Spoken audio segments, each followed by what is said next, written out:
Hey, David T.S. Wood here, and welcome to My Extra Mile. Our comment winner is Kathy Madziwa. Kathy, I met hitchhiking in Zimbabwe. I was driving, she was hitchhiking, and we're talking about 20 years ago, and now she found me back through the show. Thank you, Kathy. She talked about that. She said, thank you so much. I learned so much from your show every single day about resilience. She says about adversity and grit and retention. So anyway, thank you, Kathy. I send my love to you. And today's show is the incredible Emily Vavra. This is a part two of a two-part series.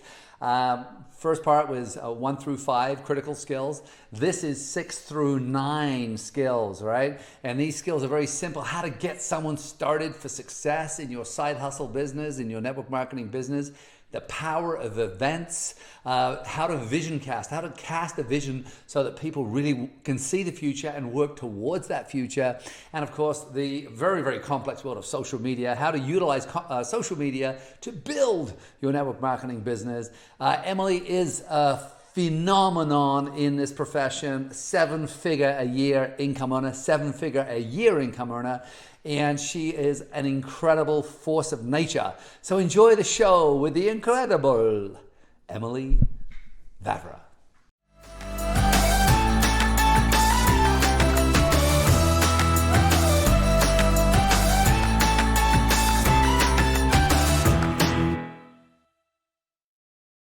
So Emily, welcome back.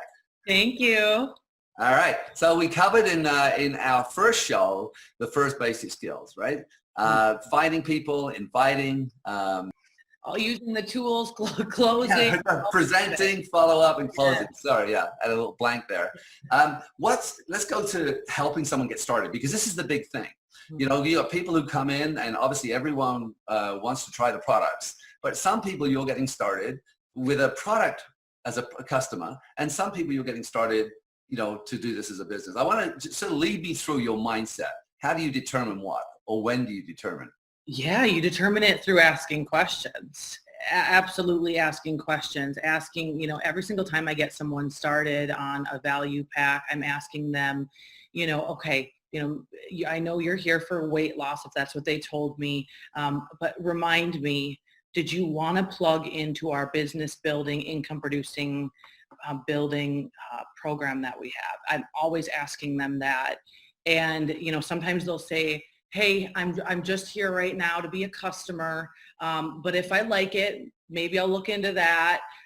Or, a lot of times I have people that say, I want to start learning right away. And so then I will plug them in to the business, right? And so I never decide for anyone, and I'm constantly asking, checking back, even today on my to-do list, I'm doing follow-ups with current customers to see A, how they are on the products, but B, has anything changed? Do you want to get involved in the business? And then from there, I'm using Kathy Coover's new associate interview, and I've been using a new associate interview document for almost a decade. This is how I know, gosh, did I tell them everything that's available? It's a checklist, if you will. And I have found by using this, David, people really see this as a business. They respect me even more because I'm going through all the things. How much time do you have to work your business? How much money would you like to make a month? What would that money do for your family? Are you committed to coming to the next event? Are you committed to registering for it? So I'm just asking all these questions that are required for us to get someone started through the new associate interview. And then from there, I'm reverse engineering. If they say they want to make $500 a month, if they say they want to make that a week, then I'm mapping it all out. What's that going to take? What's it going to look like? But really just getting them into the system. And one of the key components of that is making sure that they're plugged into all of our resources. It's like a phone. If we don't stay plugged in, we die. And I have always noticed in my years of doing the business, those who don't get on calls, their income doesn't grow. But those who are plugged in, they continue to grow. And then from there, I am making sure that they are registered for our next event. It's one of the main things that I do because I want to get everybody trained. That's awesome. So when you go through, when do you use the interview? Do you use the interview prior to them ordering their product, or do you after they've ordered their product? When do you do it? Typically straight away. So if they order, maybe we had an intro call where they came in, they looked at a video, I got to know them, and then boom, we set them up, they're ordered, and then I'll schedule our next call. And that really depends on how fast does the person want to build, but I'll try to schedule it right away while the excitement is high. And then I go through that new associate interview. I welcome them to our community, just like really praise them. And this is huge for all of our private groups that we have on social media. You know, I'm taking a photo of them. I'm blasting them out. Where do they live? What's their goals? What do they do for a living? And just really making them feel so welcome to our community. So I'm trying to do it right away. But then there might be times where I reactivate people, where things change, where they've been a customer of mine for years and now they want to dive into the business. And so that's when I come back to the new associate interview and I just reset them as if I just enrolled them. That's awesome. With your, when you talk about allocation of your time, a lot of people they'll say they're going to do something and other people do it, right? How do you decide, you know, obviously when someone's coming in, some people, they say yes, but they won't show up, or they don't show up to the calls, or they won't come to the events or anything like that. How do you allocate time, and how do you sort of differentiate between your customers and your associates? Because I think one of the new people quite often get caught up in this idea that every single person is going to build the business, and they treat their customers like associates, and it sometimes pushes them away, and right, because they haven't even asked to do the business, you know. So talk us through that whole mindset, would you? Yeah. So I'll use the language with them. Like, thank you for being my customer. I appreciate you. How can I serve you? Any questions you have, recipes you need. And again, it comes through asking them questions and meeting the need of the customer and not putting our wants and needs on them. But at the same time, I always open the door and let them know everything that I have to offer. So that way I'm not leaving out the business and making up stories about, oh, they just want to lose 10 pounds. I am letting them know this is everything. It's Isogenics is whatever you want it to be. And it's not up to me to make those decisions for you. But I respect where people want to be, and I'm grateful for where they want to be. And so when it comes to figuring out who to work with, though, that's why that new associate interview is so imperative, because you know, I will tell them on the call, I match energy for energy. And it's perfectly okay if you want to work this an hour a day, join the calls, and you're very satisfied with just kind of being a fly on the wall. That's great. I love you and I'm grateful. But if you want to really work together, and I mean like we're running and gunning, I match energy for energy. And so let me tell you, the moment that you're gone, that, you know, I feel like I have to drag you, that you're not showing up to the calls, that you're not showing up to our annual celebration, I'll just tell you, you will not be one of my main runners anymore. It's totally okay. And we're still jamming and I'm here to support you, but you're not going to be one of my focused people, because I typically, and I've done this since I had zero money to my name with Isogenics, you guys, I typically run with 5 people at a time. So if you want to be one of my 5 people, this is what's required. And you know what? It's perfectly okay if you don't. But I am very upfront, because guess how I got started? My mentor said that to me. She said, okay, we're running Emily. Because everyone said to her, because she's 10 years older than me, they were like, can't believe you're mentoring this little blonde girl. Like, oh my gosh, she's like young. And they said this to her. And she said, she's doing the do, she's showing up. And I told her the minute she doesn't show up, then she doesn't get my time anymore. And that was, even though we were friends, that was laid out from the beginning.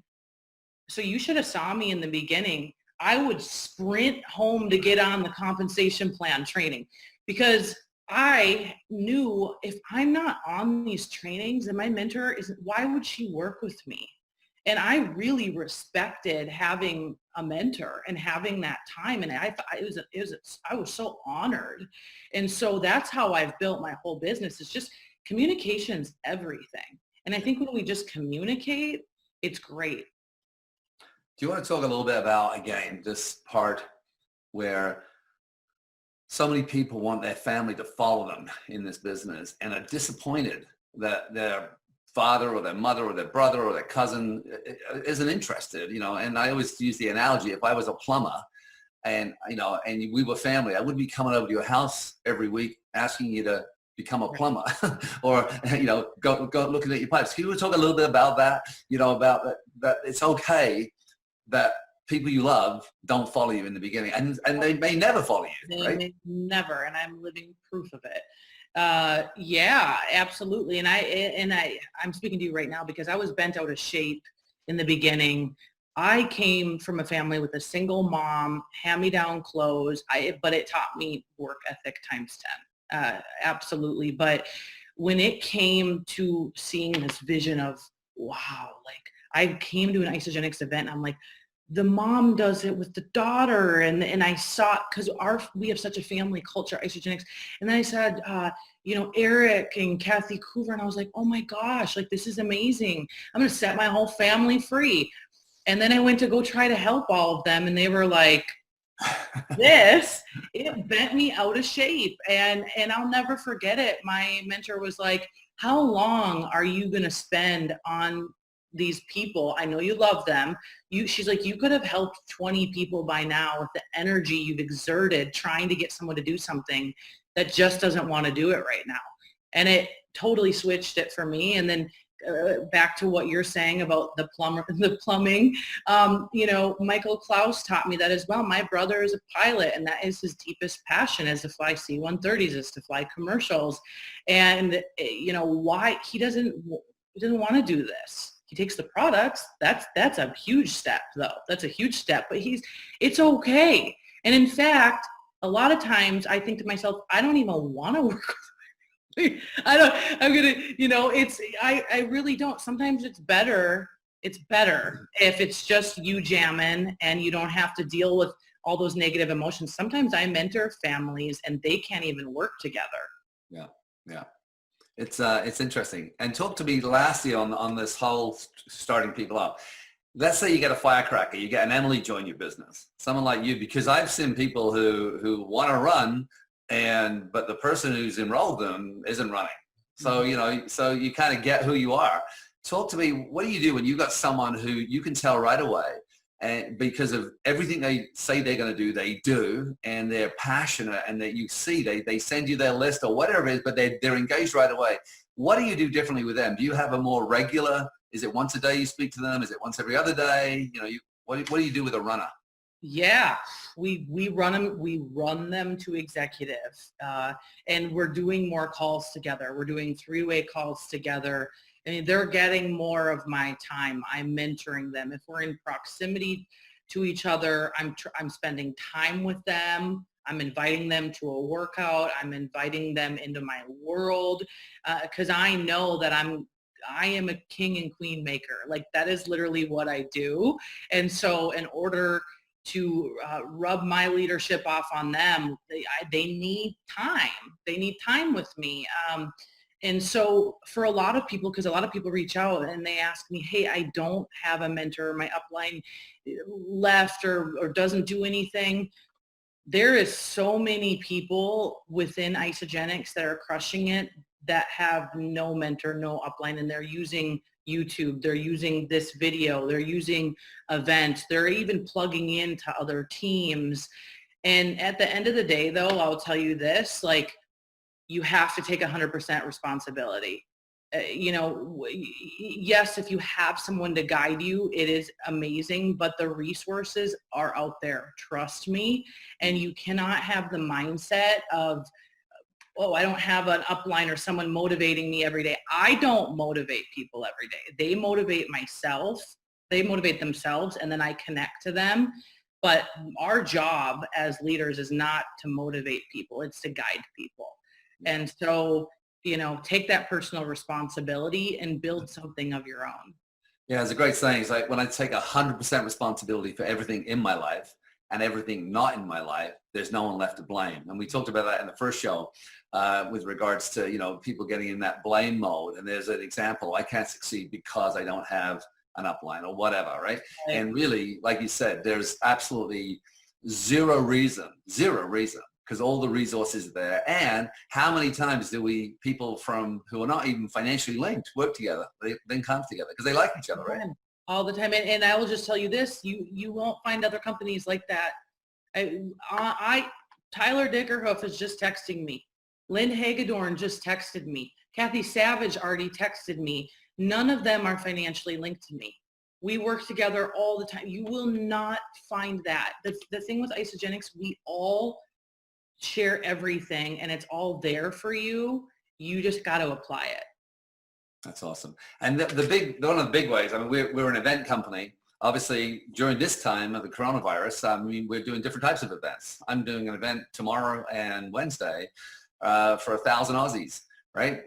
In Australia and New Zealand, right? So it's cool. But promoting events is really a skill. If we see what happens when someone comes to an event, we talk about the belief needle, the vision of the greater picture, all these different things. Talk to me, how do you promote events and how do you use events to build your business?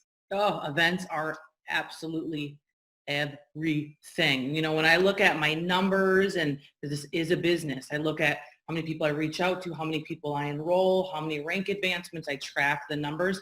I also track how many people are registered for our annual celebration. And every year the income has grown. The number of people in the downline has grown at the event. And I know that I am one person, I can only do so much, but when someone comes in to an event, because we will have events again, okay? So put this in your brain right now. When someone comes, they are now getting a fire hose of belief from other people that are maybe more relatable than you are. Let's face it, I don't have kids. Most of my team does.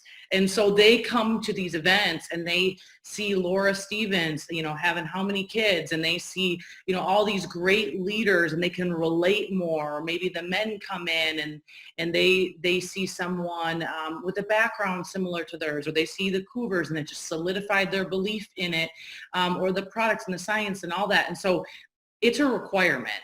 It is an absolute requirement if you want to succeed in Isagenix. You have to show up to the events. It's a part of the business. It's a part of the business plan. And so what I do is really set the standard. Okay. And the standard starts with you and me. And so I am at the event. I'm registered for the event. And then I'm asking who's coming with me. Because leaders are at the events. People who make money are at the events. If you want to make small money, you sell products. If you want to make medium money, you sell the opportunity. But if you want to make massive money, you get people to the events. And that's just how it goes, because you're going to increase your retention, dramatic increase in retention when someone goes to an event, dramatic. Okay. And so I use the big events, but then I also use small events to build culture. Culture is everything. And sometimes when we're online, it's like, oh, this seems good. This is exciting. You get your box, you love the products, you're on Zoom calls, whatever. But when we can get people in real life to feel Isagenix, like feel it, the energy, the compassion, the stories, the culture, the friendships, that's when things change for people. And so I have never stopped. This is the first time in my history of doing this that I am not doing a Timeout Tuesday. And it's like, it's sad, but I'm doing it online at least. At least I have that. But getting people to a local event, and it starts in the living room. It starts with one person. And then it compounds. If you stay consistent with it, it will compound. If you don't stay consistent, don't expect it to compound. Okay. And so you start building it, and suddenly the whole driveway is filled with cars, and you can't do it in the living room anymore. So you move to a hotel, and this is what happened in Minneapolis. And suddenly we hit fire code, and we're in Minneapolis on a Tuesday night, and people can feel the energy. They can feel it. They're building friendships and bonds, and it's everything, David. It's absolutely everything. They're bringing people in. They don't have the belief I have, but guess what? They're bringing people to the event, and then that person's catching fire, and all we're doing is helping people catch fire. And so it's everything. And so if you want to make big money, it's like take out the calendar and just, it's wins New Year kickoff, wins celebration, wins the major events, and you punch them in and you build towards it. That's awesome. If you're talking to a person right now who's a bit afraid of how their house looks, because, they want to build a business, but maybe they think their house is too small, or, it's not nice enough, or whatever. What's your advice to them getting started and not using their current situation as the limitation on either running events or being in events or whatever? Yeah, get over it. Get over it. I have done presentations in janitors' closets. I have, as a millionaire, I actually found a picture of it. I was in the back room of a janitor's closet drawing out the compensation plan with my Louis Vuitton handbag on the floor. Who freaking cares? What matters was these people that were busting their butt all day that wanted, and they were open to learning what I did. That's what mattered. And so I found when you really make things about people, you get over yourself and what you have or what you do not have really fast. When I first started this business, I had a purple Saturn. And you know what? I was not proud of that car. So I just parked it far away and walked to the meeting. I mean, it's just real life. But what mattered was my energy and where I was going and what I could do for those other people. And so I believe the most powerful thing you could do, if you don't like your house, it's outdated, it smells weird, you need new carpet, whatever, who cares? Invite people in and welcome them and tell them your vision. Tell them what you're going to do and invite them along that journey with you. And that is what brings people in and signs people up. It's not, people look at me now and they're like, I wish I could just come over and do Facebook Lives from your house. And I'm like, it was easier for me to build when I was lit on fire with nothing to my name than it is staring at the Pacific Ocean and having, a dream car, right? Like, it's not that. And if you think that's what it is, you're doing it wrong. It's not that. It's your vision. It's about people. And if you keep it about people, none of this other stuff matters. It's interesting, this whole idea about being relatable. And, in some ways, I see that. I talk to leaders about this. They quit their jobs and they do this full time. And suddenly they're not relatable to a lot of people, right? Because so it's really important that sort of that realness, and yeah, you have the beautiful trappings of, a beautiful car, beautiful handbag, beautiful home. But that realness hasn't gone. That understanding, meeting people where they're at, you still do that, and you still remember where you came from. But yeah, slightly nicer car, right? Slightly, right? But talk to me, just so give some language around it. If someone wants to invite someone to, say, celebration, what is some of the language? How would you talk to someone who A, is struggling financially a little bit, and B, someone who's just, you're just signing them up, getting them started? Yeah. How do you have that conversation? What does it sound like? Yeah, I might say something like, hey, David, I know what we talked about. You're struggling a little bit right now, but that's going to change. First of all, that's going to change. And one of the ways it's going to change is by you coming with me to one of the best events that Isogenics has. That's this summer. And you just say when it is and just say, this event is going to inspire you. It's going to develop you as a person. We're going to have so much fun, the most fun you've ever had in your life. I want to introduce you to all my friends and family. So put this on your calendar and we're going to make it happen. We're going to figure it out. We're going to start saving now. And I need you to be there. I need you to be there if we're going to work together, if we're really going to get X, Y, and Z income that they said they wanted to get. So I'm usually speaking to it that way. Some of my people, they're more of the fun factor. I got my yellows. And I know that if I talk about, we're going to go dancing after, we're all going to be together, we're going to dress up, that is what sells. Like they are like all in on that. But if I talk to more of like my red people, I'm like, this is where the leaders are. This is where the people that make a lot of money. They're all going to be there. If you really want to do this, you got to be there. So I'm always speaking to, what I think I know is more of their jam. If they're younger, I'm talking about all the young people they're going to meet there. And, but it's, you got to be there. You got to be at the event. Like, hello, if you're not there, you're going to totally miss out. Again, your certainty, when people say, well, how do I invite people to an event? I mean, your certainty around that is what's attractive.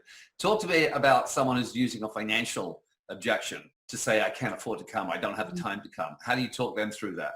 Yeah. So typically if there's enough time, a couple months, I'll say, grab a jar, and instead of going to Target or instead of spending money this place, put $50 in every week. Like, check out your spending. Right. And, some of you, whatever you think, I'm just going to tell you my honest approach. I might say to them, hey, it's probably not your time to run with me then if we can't figure that out at this point. And just because I know that if they're going to run with me, like, I need them to get properly trained, and I can't do that by myself. And so I'm just very honest with people, if we can't figure it out, I'm still here to support you.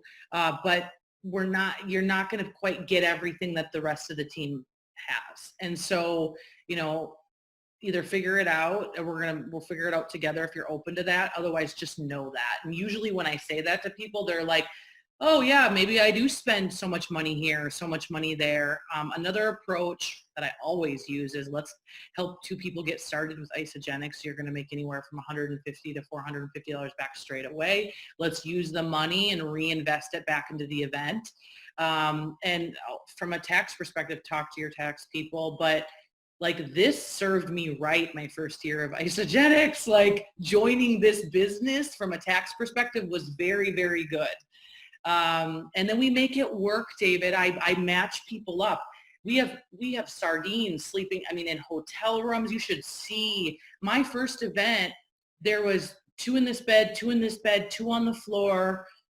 We're never even in the room. Who cares? And then just cleanse the whole time. So you're not buying food. It's easy. But I'm telling you, that is a story which I've heard over and over and over again. And the new person listening right now, one of the things I want you to be thinking right now is what events you're going to commit to now. Because if you hadn't got it before, if you can't hear what Emily's saying, and it doesn't sort of go into your DNA to say, hey, it's not just about me getting to the event, it's how many of my people will be at the next event. How many of my people will find a way to get there. And like you say, how many times have we heard it, Emily, where there's 8 to a room or 10 to a room or people, right? It's just the way it happens in the beginning, right? Right, 100%. And what starts to happen is you go solo your first time, and then the next time you go and have some people with you, maybe 2, maybe 3, just depending on how fast you build.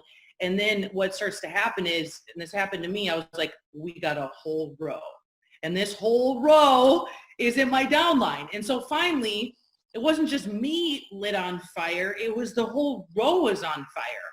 And I'm like, there's stuff happening and I'm not even involved in it happening, but it's in my downline, and it's because they came to the event. And then eventually it's 2 rows, and then it's so many rows, and then it's like we had 1,000 people at celebration. But it's just compounds over and over and over again, because I tell someone, I'm like, if you want to hit 6 figures in this business, 40 cycles a week, approximately 100,000 a year, like you must have 100 people at the major event. 100 people. What if you had 10 people that each brought 10 people? So that's how it works. Don't overcomplicate it. You just need more people in the room seeing what you see, getting what you get. You remember that feeling when the first one said yes? Because that's the way you get that sense, is like the first time someone really says yes to you in the business, you're almost a little shocked. Really? Yeah. Really? I know. I remember I was like trying to get them to come to the event, and she's like, yeah, I'll be there. And I was like, I put the phone on pause and I was like screaming. I'm like, oh my gosh, we got a live one. How many people do you have in your global team now? 146,000. So I want you to remember what we talked about earlier. Emily said that she's personally enrolled, was it 300, just under 400 people, right? Yeah. So from just under 400 people that you personally enrolled, you're now getting paid on over 100, would you say 140,000? 146,000. Yeah. That's called leverage, young lady. Leverage. And we built leverage. You've built it through these skills. We've only got a couple left now. So far on this show, we've talked about helping someone get started, promoting events. This one isn't necessarily a skill that you'd see on a lot of lists, but I like it because I think it's so important. And there are certain people in that company. You're one of them. Herb is just unbelievable at it, but it's sort of being able to cast a vision. You know, and I wonder if you could talk about vision casting and the different ways that you cast a vision for people. Oh, it's so important. So I started this when I was at one cycle a week, my friends. And what it is first of all, speaking into existence what you see that's going to happen in the future. And so what I love to do is forward speak things. And so in the beginning, when I was driving my purple Saturn and I drove it far away and did my meetings, I would tell people, hey, this is what I'm doing. I'm committed to this for 5 years. My plan is to become a millionaire with the company, and I'm bringing others with me. And, you know, I see you being one of these people because here's why, and I'll compliment them. Talk to me right now what you're currently doing. And then I ask them, what are you currently doing? And then, you know, I'll back that up with, is that your ultimate dream? Is that your ultimate dream? So I'm telling them what my plan is, okay? And again, you can only speak this way if you're committed to Isogenics for 5 years. If you're committed to being the rock in the river and letting everything go around you, and you're committed to be the horse with the blinders on, like, this is how I could speak like that, because I was tired of working as a nanny, as a massage therapist. I just committed. I didn't care how long it was going to take. I was just like, I'm committed to Isogenics. I'm going to do this. And so when I went and did meetings, I would tell people, this is what I'm doing. Okay, the train is leaving the station. Are you on or are you off? And then again, asking people, you know, what are you currently doing for a living? Hey, corny as this sounds, this is corny, but as corny as this sounds, if I had a magic wand and I were just to wave it over you, and time and money were no longer an issue, what would your life look like? What would you be doing? Where would you be? Who would you be with? What would you be feeling? What would this look like? And, you know, a lot of times when I ask people this, almost I'm willing to bet 90% of the time it brings people to tears. Yeah. Yeah. Because they are so far away from where they want to be in life. They're just, it's like, how are you going to do that? How are you going to get there? And that's when I tie them in and say, we can do this together. If you're willing to commit to me, if you're willing to commit to Isogenics, no, it's not going to be easy, but it's going to be worth it. And I cast that vision and I get them to take off their current set of glasses and put on a new pair and see things differently for the first time. First time ever for a lot of people, first time in a long time for a lot of people. And that's everything. That's it. That's why my company is called Vision Cast, because that's all we're doing is getting people to think bigger, dream bigger, and to really shift their whole way of thinking when it comes to business, when it comes to making money, when it comes to developing as a human. That's it. So, you know, that's what I do. And I've just found it's just like leadership. It's so much easier to lead by example. And that's what I've done. Even when I really want to stress this, I spoke like this when I cycled 1 time a week. And yeah, it was a little ignorant at times. And I was I was like kind of crazy when I talked at times, but it was the fire and the passion of this is where we're going. This is where we're going. This is where we're going. And even today, I am more excited today about where this company is going than I have ever been. Yeah. And that's what I'm on my calls, David. That's what I'm saying. You know, and then again, I want to, what's your vision for your life? Where are you currently going? I'm forward speak. Hey, we've got health and wellness. We're innovators. Okay. Your health and wellness online store. You need to order from it anyway. You might as well, you know, join our income producing asset. join us. You're in business for yourself, but you're not by yourself. And it's like to speak that and have people get it. It's just, there's something, it's like they just don't want to be left behind. You know? What I love about, I mean, so much. I didn't know your company was called Vision Cast. It's so funny because I put Vision Casting on here. But, if you look at that sort of new mind again, we got someone, and the importance of belief, because something happened. You made a decision. Early on, you were messy. You didn't do everything right. You didn't know any of these skills at that point. You were young. But, there was a point of your absolute commitment. Yeah, I'm committing for 5 years. Committing to work, though, not just to play. Some people have been in 5 years and they've only had 12 conversations. And so they're comparing their 5 years to your 5 years, and it's obviously your 3,400 conversations and they're 12 conversations. So I really always want to come back to that. It's not the length of time, it's the amount of conversations. But just talk about the importance of belief and how important it is to get that right and get it right soon. It's like some people are just sort of dancing on, I'll give it a try. And if they give it a try, they end up with nothing, or they end up with saying, oh, it doesn't work. And you and I know this for certain.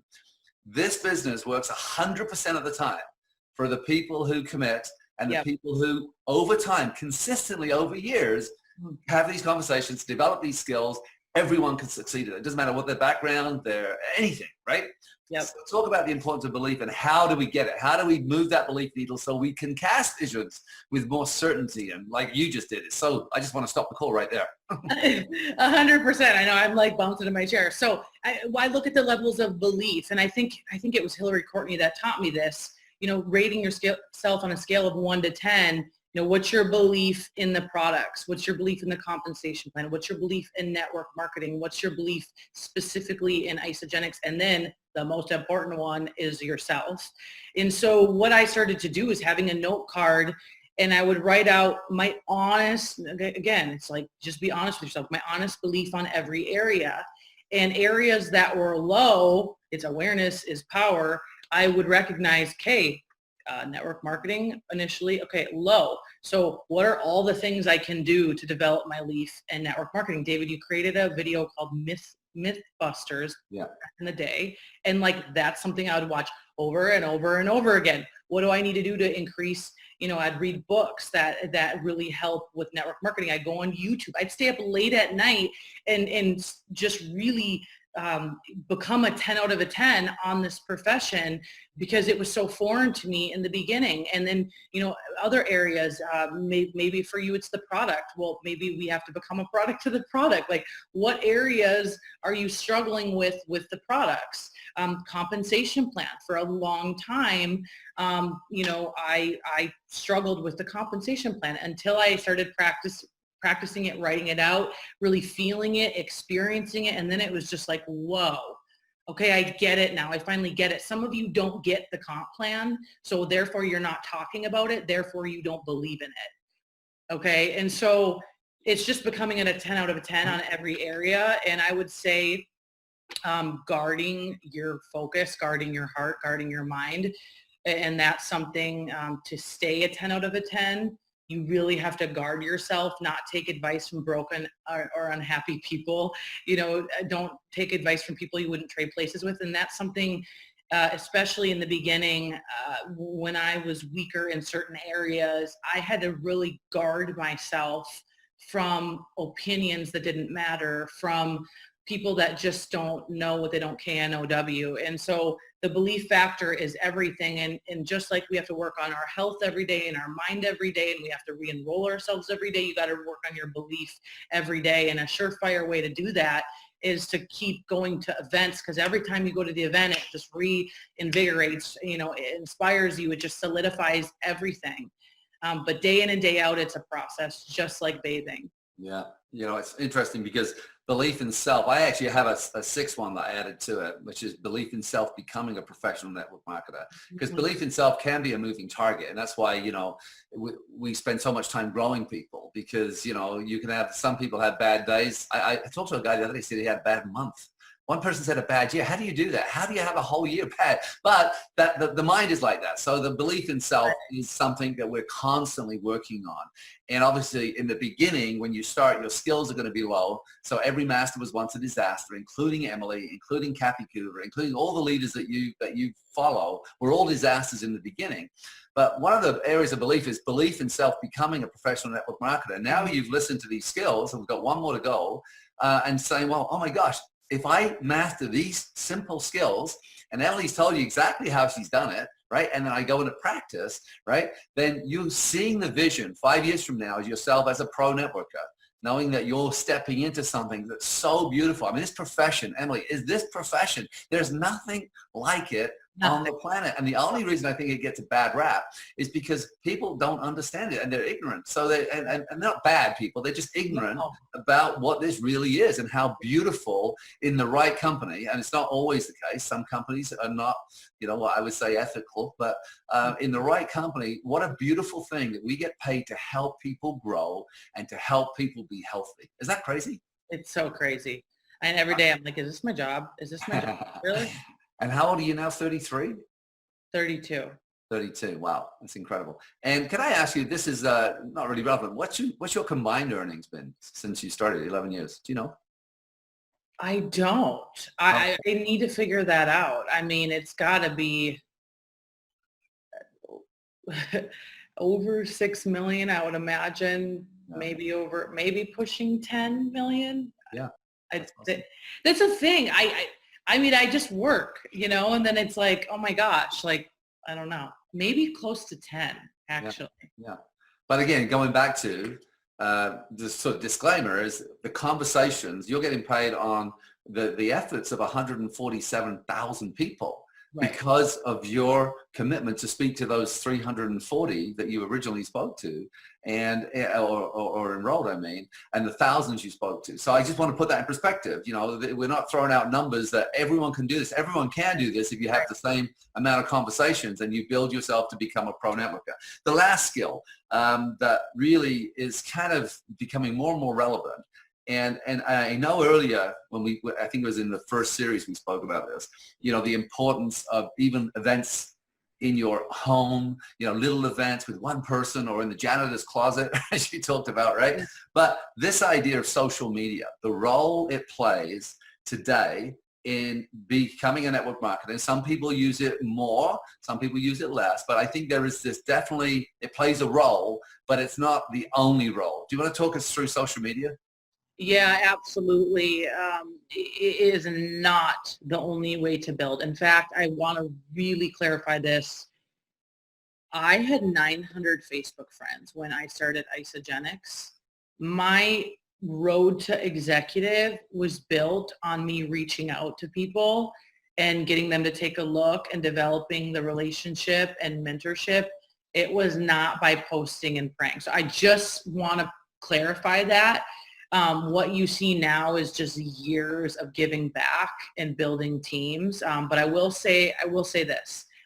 It's important that you're on. It's important that, you are showcasing who you are and connecting with people. It is a free tool and it's a brilliant way to connect with people all across the globe. Yes, we're an international company and it's like, how you can even find people in different markets, it's imperative. So my thing for people is just to be themselves on social media, especially now. I think we've just seen a lot of fluff, a lot of, I'm just going to go ahead and say it, fake perfection, all this stuff. And what I have found is, and what I coach people to do is just pick 3 to 5 things that you're passionate about, that it's you and only you. God created only one you. You just forget comparing yourself because there's no other you out there. So what are those things that you're so deeply passionate about? Maybe it's parent life. Maybe you're really passionate about being a mommy on a mission. Maybe, yeah, definitely. If you're in our business, one of your 5 things should be health and wellness tips.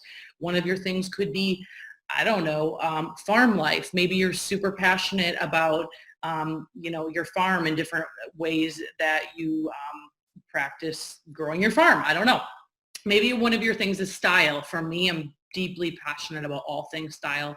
I love art. I love style. So like that's one of my things for sure. Maybe one of your things is personal development. I don't know. I'm just making stuff up. Some of my guys I mentor, they're deeply passionate about hunting and fishing and the outdoors and meditation and working out. Pick a few things and then start posting about them. What my recommendation for you though is think to yourself, is this adding value to someone? And that's how I have done social media is number one on myself. I really don't care what people think because it's me. At the end of the day, it's me. So I really have nothing to lose.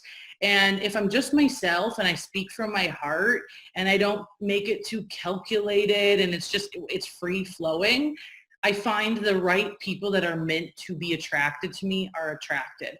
When I try to force things and make it sound like a big sales pitch all the time, that's when it feels off. And if something feels off, it probably is.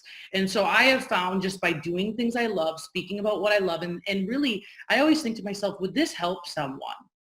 Whether it's something I've been through, whether it's a workout tip, whether it's a recipe, and some of you guys are so good at making those protein balls. I mean, I'm coming over to eat them. Like you just make them so good. Maybe it's a weight loss tip. Maybe it's a leadership tip. Maybe it's just you like loving the outdoor life, and by you posting it, it makes other people realize that they should get outside. Whatever. I have found, David, by rolling on a few different things, then people kind of know what to expect from you when they go to your account. They're like, I'm going to get one of these 5 things to it. You know what I mean? They kind of know. And you start to gain following, gain trust that way when you're simply just yourself. Love it. And, you know, that authenticity piece always plays out. With your sort of, if you walk us through one of your days, we don't have long left in the show, but if you talk through one of your day, like, you know, as far as how you use social media during the day, is it when you wake up, you know, do you have more like a scrolling kind of approach, or are you more targeted? Just sort of give us an idea how you use it personally. Yeah, and I've had to figure this out working from home. But what I do, and a great friend of mine who's in Hollywood, I filmed at her house in Malibu, and her production crew was there, and he gave me such a beautiful piece of advice. And he's like, we were getting ready to film a woman-to-woman interview, and he said to me, you know, you ladies are smart because you're on this side of it. And I was like, what do you mean, this side of it? And he said, you're creating, not consuming. He said, when you start consuming, that's when you lose yourself and you lose your time and you get nothing done. But when you're creating, that's the zone of genius. That's when you're making an impact. That's what you need to be doing. And I was like, so simple, but so profound. And I was like, okay, so I'm going to really monitor this. And I do. I very much so monitor it. And so I do my routine. And most days like today, they're back to back. So in between, I just did a little thing for ABC News before our call. And so I got on my Insta stories and I was just telling them, this is what I do. I sit here and I wait for them to ping me, and it's very nerve wracking. And I was doing on my Insta story. I may show, you know, some of the products I take because I do take them. So it becomes so easy because I'm taking my ionics, I'm taking my bone broth, because it's like just show it throughout the day. And so what I really, really do though is I have little bits of time where I'm on, I post, I interact, I maybe go love on some of my other people's posts, or I have a few accounts that really inspire me that I'll go check out what they're doing, consume a little bit, but then I get off again and get back to the real work, which is talking to people, building people. And don't get me wrong, like there's days where I go down the scroll hole, but then I recognize it and I don't like how I feel. Right. And I grab a book instead, or I think more about like, what's a YouTube I want to watch that can actually get me somewhere in life. And then, you know, it's just the mindfulness factor. Yeah, it's very easy to get lost there. I probably, maybe I'll ask your advice on this. I do this thing where I take like sometimes a month, but quite often I'll take a whole month where I don't go on the social media whatsoever. I don't post. And I know people miss it because people call out to me, because I normally tell stories that are relevant to my life. So my whole thing's about, you know, leading an extraordinary life and really about breaking the rules and just, you know, but I write stories and and sometimes I just don't feel like posting, and I don't, but it goes weeks sometimes, and I wonder, it's probably the wrong approach, because if you really want to be a creator, then that consistency in creation is probably more important, right? So I'm looking to you for a little bit of Yes, advice. and I personally, you are a human that I want more of. Like you have so much power and wisdom, and you have already changed thousands of lives that I want more David Wood, because you literally are a master. You're a master trainer. You literally are a life changer, David. And so you're a human that I would actually go to and try to ingest content. And because you're a light worker. And so my suggestion is, because light workers are also very sensitive. I'm an empath, and I get so drained from people. And so what I do is I record stuff and I save it to my phone or Dropbox. So on the days where I don't feel like it, because trust me, there's plenty of days where I literally want nothing to do with social media. I just want to be at peace, but I will just upload it, get off. And so I didn't do it that day. I didn't film it that day. But I just, it's the consistency piece of it. But still, there's plenty of times, like I usually go on a retreat once a year where I'm not on there at all for 1 to 2 weeks. That's totally cool. But I just think the consistency factor is so huge. You gave me goosebumps. I'm glad I asked that advice, because, it's something I struggle with myself. Yeah. Is because, and I shouldn't, because I realize that if one person really reads it and it has an impact, and I hear that. I mean, I get people call me and say, I make my kids read your posts because they're little and they just inspire it. They don't make them, but the kids enjoy reading. And I'm thinking, really, and it's selfish of me not to do it. But listen, let's come back to this. We've looked at the real skill sets of becoming a pro network marketer, from finding prospects, inviting, presenting, follow-up, closing. And that's what we did on series 1. And this is series 2, where we talked about how to get started, promoting events, vision casting, and social media. So let's wrap this in a bow. You've shared everything you do. And we're saying that if we can learn this skill set that we've talked about in these 2 series, anyone can do this as long as they're in the right company, right? At the right time. We know there's not a greater time in human history not to be in this company currently. It's extraordinary what's about to happen and what's already happened. Yeah. So just how do you want to close this out? What do you want to share? Because it's, now they're going to push stop, and now the real work's going to start. What's going to happen next, right? Do you want to talk a little bit about that, please? Yeah. We gave it to you straight. This was #real talk. And my recommendation for you is to not wait to get into action. Don't wait till Monday. Don't wait until the kids are back in school. Your time is now. The future is now. And so my recommendation is to attack your list, build it like your life depends on it. Because for a lot of us, it does. Let's just go ahead and face it, and get into action, and just take a deep dive, cannonball in the pool right away. Tell people that tell people that are maybe in close proximity to you what you're going to do, what you've learned, and go for it. Like, absolutely go for it, and do not wait. Okay, don't wait for until summer's over, or the next event, or the quarantine. Like, this is the time to double down on your skills. We got to sharpen your axe, my friends. And there is not a greater time to do it than now, where we're all stuck inside. Or if you're watching this recording and we're back in real life out there, just do it. Just start doing it, and know when you get the butterflies, you get the feelings. This is what David and Emily said. They said this was normal, and successful people get the butterflies and they get the feelings. So just know you're on the right path. But I would say that, and have your vision, create your vision, tell people your vision, tell everyone your vision. Maybe you're in financial debt and you're on your way to get out of it. And maybe during a meeting, during a call, tell people that. This is our family's plan. This is how we're going to build our ideal life. This is how we're going to build our dream life.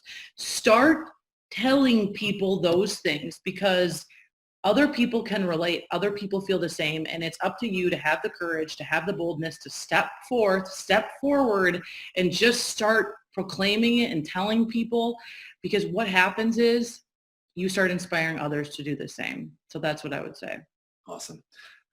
What can I say? It's been just a joy, an absolute joy. But to remember, everyone, first of all, thank you, Emily, so much. I love you, and I respect you, and I care about you, and I'm so excited that you are so excited. I mean, this is 11 years in, and you sound like it's day one. And the fact that you're so engaged and so certain and, you know, and still doing the do. That's what I love, doing the do, because you want to help people and you want to give people a real opportunity to be able to help themselves. And that's why these skills are great, because they're duplicatable. Everything you taught is like, hey, I can learn this. And some of these skills are so easy to learn because they're so simple, right? So remember, the extra mile, though, is that little tiny steps. You know, that 1%, go by 1% rule. Imagine if you got 1% better every single day. 1% better, right? Do you want to say something to that, Emily? Yeah, I'm obsessed with that. It's one, people see this glamorous person that is, you see success, but it's 1% every single day added up. That is like literally, it's a, what can you control today? What can you grow today? What can you do today to get a little bit better? And then every single day it starts to add up, and I'm like obsessed with it. So I'm sorry, you just got me excited. No, you never you've heard me as many times as you want. But take those tiny steps. Understand it's all it is. When you look at someone's life and you see great success like Emily, right? Understand that she started in exactly the same place you started, right? With the same fears, the same doubts, right? The same uncertainty, and she's built these skills and taken those little incremental steps consistently over time, and you'll be able to have the life of your dreams as well. Okay, so we'll see you on the other side. Again, thank you, Emily, for your time. Thank you.